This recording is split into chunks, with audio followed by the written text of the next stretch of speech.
What's up? It's ADR back with ADR Sports TV. Your boy had to pull over right quick.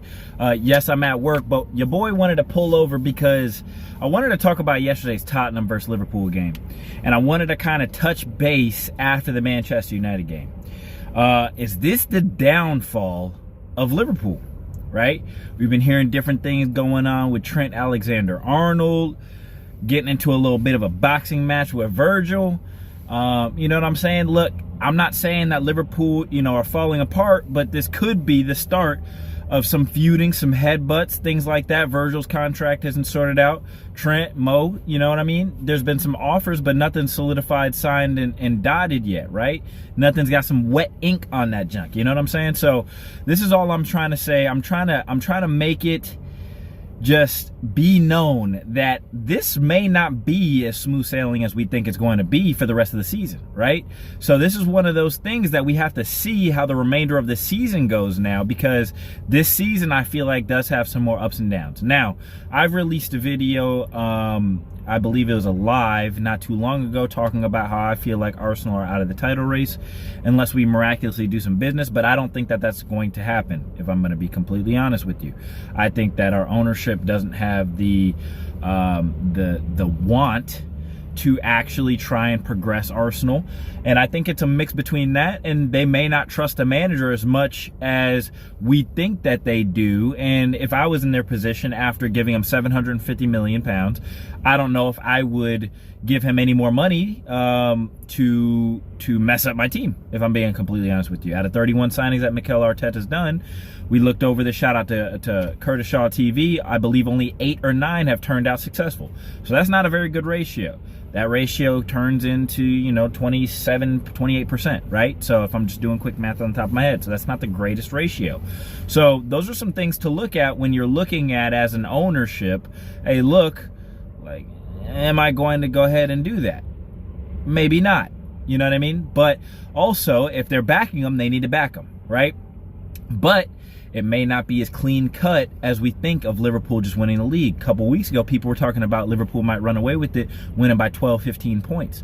Now, we're looking after that Manchester United game, after that Tottenham game, Tottenham pulling out a result, and we're saying, hey, look, this may not be the end of the Premier League, right? And this is what goes to show Liverpool were doing great last season as well under Klopp. People thought that they were going to win the league for a good span of last season under Klopp, and then they hit that roadblock towards the end of the season. Is Mo Salah going to be able to keep up his form at 32, 33 years old? Is Virgil van Dijk going to be able to keep up his form at 31, 32, 33? Where's Trent going? Is Trent going to continue starting? I felt like some of the hate that was coming at Trent was actually a little bit overkill, if I'm being completely honest with you guys. He's been one of your best players this season, and I mean, this is just fan bases in general. He had a shocker against Manchester United. I believe he turned over the ball something between 21 and 27 times. Yes, okay, I get it. Guys have bad games though. The fact that I saw so many Liverpool fans saying if we don't get a fee for him, he's a traitor, his head's already somewhere else. Guys, he had a bad game. And this type of stuff from the fan bases at this juncture in time, I think is just ridiculous. With the Manchester United fans booing Xerxes after 32, 34 minutes. Fans need to calm down. Yes, I think that I was a little bit frustrated the other day, but I also wasn't calling out players and saying specific things that I feel like would harm or deter that player from playing his game if they were to see it, right? Do I think Kai Havertz is good enough for Arsenal? No, I clearly have stated that. But also, I'm not in the stadium. When you're in the stadium, or you're possibly a bigger content creator who does team-ups with these teams, you have an obligation not to go along with everything that the club says. That is not what I'm saying. But to at least be civil in some of the stuff that you're doing, right? If a player's getting subbed off at 32, 34 minutes and he's 23, 24 years old and he just signed for this club very, very recently, I don't think it warrants booing him off. You guys are booing Xerxes off as if Højlund's been good. He's been a WWE wrestler for you guys. My man's out here trying to win WWE championships the way he's been playing. He hasn't done good. Why aren't you guys booing him then? Right? You have players that have been here for years not putting in good performances, and you're not booing them. So why would you boo somebody who's younger, who's just started, and that's what you guys do to him? But, you know, there's that. And then we have the Liverpool slander with Trent. I think it's a bit premature, if I'm being honest with you. He's had one bad game all season. You guys have been sitting here saying he's the best right back all season. He's going to be team of the season. The passes he's been playing have been on a dime. You guys have been talking him up just to completely shut him down, say he's a traitor if he doesn't re-sign, and get a fee for him if he goes to Madrid. He's won absolutely everything for Liverpool. He doesn't owe you guys anything. You guys are looking at it from a fan's perspective.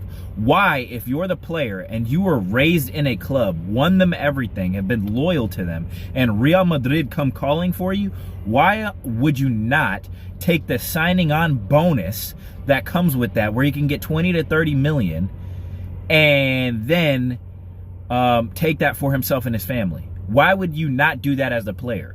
You guys aren't even thinking logically with this. Then you have the ownership of FSG. So you guys say, let me get 80 to 100 mil for Trent, and you believe that FSG is going to do what they need to do with that money? You guys have complained about your ownership for I don't know how many years, and yet you guys are looking at it from a fan's perspective of, oh no, give us the money so we can rebuild. You guys already have Connor Bradley in that position. So what are you rebuilding in a right back position? No, you guys are just trying to complain about something.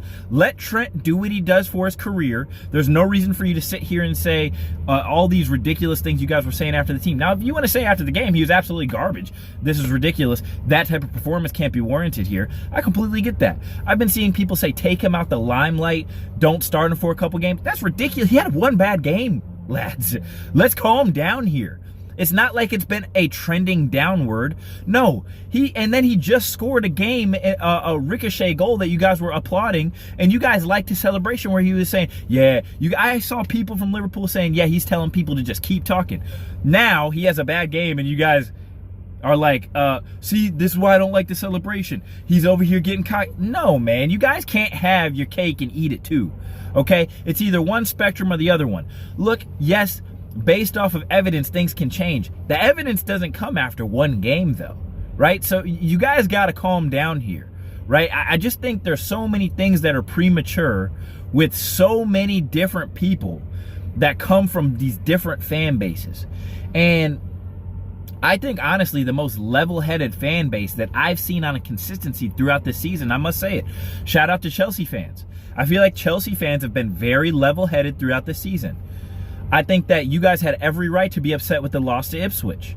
I think, though, from top to bottom, throughout you being, you know, top 1, top 2 in the league, going on a run, to you guys having some of the fall off that you've had, you guys have been the most mid-ground fan base out of all of the other sides, in my opinion.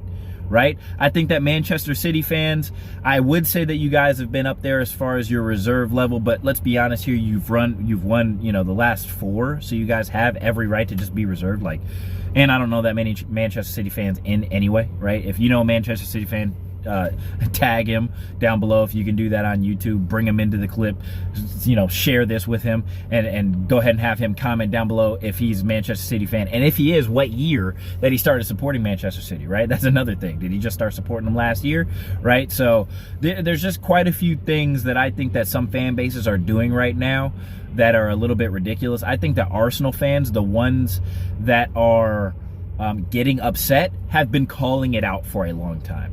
Now, I've been saying this time and time again. I haven't thought that Mikel Arteta is the right man for maybe 2 years, but I like being proved wrong, right? And nor do I want him to lose to be proved right. I want to be proved wrong. But there are instances in actions that he does that sometimes I'm just like, I want him to get smacked up by a team just so he realizes he's not as smart as he thinks he is, right? So these are some of the things that bug me when managers just feel like they are at this elitist status and he hasn't won anything. And you have managers that I feel like Ancelotti, like Mourinho, like Conte, like them, who've won things, and I still feel like they don't come off as condescending as I know it all as Arteta does.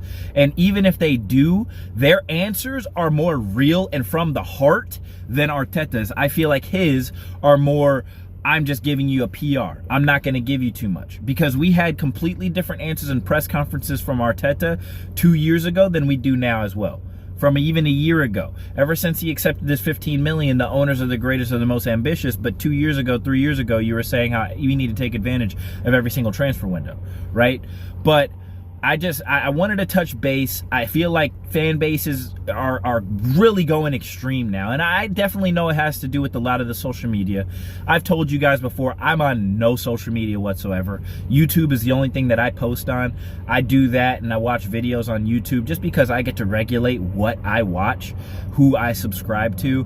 I think all those other ones are complete junk, to be honest with you. So for me, I don't want to go on Twitter and see a whole bunch of people's opinions, because it used to be back in the day, you listen to people's opinions who are validated in that specific area, right? So this is why when you come to my channel, I like to let you guys know I've played the game at a fairly high level. I did play professionally. COVID ended my career. I say these things at least so you guys have some sort of validation that I'm not just some talking head who's never played. That's another reason why I post some of my trick shots as shorts. Go check those out, by the way. But that way you guys can see, okay, this guy has a skill level. He's played. Let me see what he has to offer. And then hopefully you guys hear the level-headedness, some of the comedic things, and you guys want to stay, hit the subscribe button, comment, and like the videos, right? But I just feel like with social media, everybody's got an opinion, and you guys have heard the saying, opinions are like buttholes. Everybody has ones. Most of them stink, right? So, I mean, you just social media gives everybody a platform to just say their most reckless opinions, and most of the times it's not even their opinions, they're just trying to get clicks, right? So you have these fan bases who are trying to get clicks either in a bad way or a good way because they get PR and merch from the clubs, and then you have ones that are just trying to say ridiculously off-the-wall stuff against a manager because it tries to fit their narrative, and you very rarely have somebody who speaks in the middle, rational, with emotion, right? I know I try and say that I'm not emotional. Everybody's going to be emotional about their team. But when it comes to other teams, and when I see different things that I like from other teams, I'm going to call it out. Oh, I like this from Chelsea. I like this from Liverpool. Oh, I don't really take too much from Tottenham, but this from City, this from, whoever else, right? I like the way that certain people do certain things, and I agree with it, and I wish that we could bring maybe some of those elements to Arsenal to make us a better football club. But what Arsenal fans do, in my opinion as well, is we gas up things too quickly. I've noticed that with our fan base. Oh, 10 games, we're going to win the league. Oh, 5-game stint, that's not good, we're going to get relegated. Like, there's no middle ground, right? Kai Havertz scores, he's the best striker, he's going to score 20+ goals. I don't know who thought that was going to happen, and I don't want to call anybody names out specifically, just because, one, I don't really care to. Like, opinions are fine. I don't care about if you have opinions on it. Your opinion was ridiculous, but it's not that big of a deal to call out an opinion, and then, people may take it the wrong way. But it's just one of those things where I've realized Arsenal fans go really end of the spectrum or not. Same with, maybe it's just the London clubs. Maybe London clubs do that, because I realize Tottenham does that. West Ham fans do that. I feel like a lot of different fan bases within London do that, except for really Chelsea. I think Chelsea is middle of the ground, and I think it's because of maybe their recent winnings of Champions League and things like that, and the fact that they've gone from winning to then having to transition to a new owner, so maybe that changed their arrogance level and the way they look at things. But for me, I wanted to release this video just because I feel like fan bases are jumping on. And then also I wanted to release this video because I wanted to ask you, do you think that this is the downfall of Liverpool? Are Liverpool done this season? Not done, but you know what I mean? Are they going to run away with it like everybody thinks it? All right, go ahead and like the video, comment down below, share this. Let's get this to 5 likes, man. Just 5 likes. I see these get views, man. Just give me 5 likes. Honestly, when you go on here, how hard is it to just click the like button? Get me to 667 subscribers, because the subscriber count I'm on right now is pissing me off. Okay, come on, man. Help your boy out. I appreciate you. I've been ADR. Peace.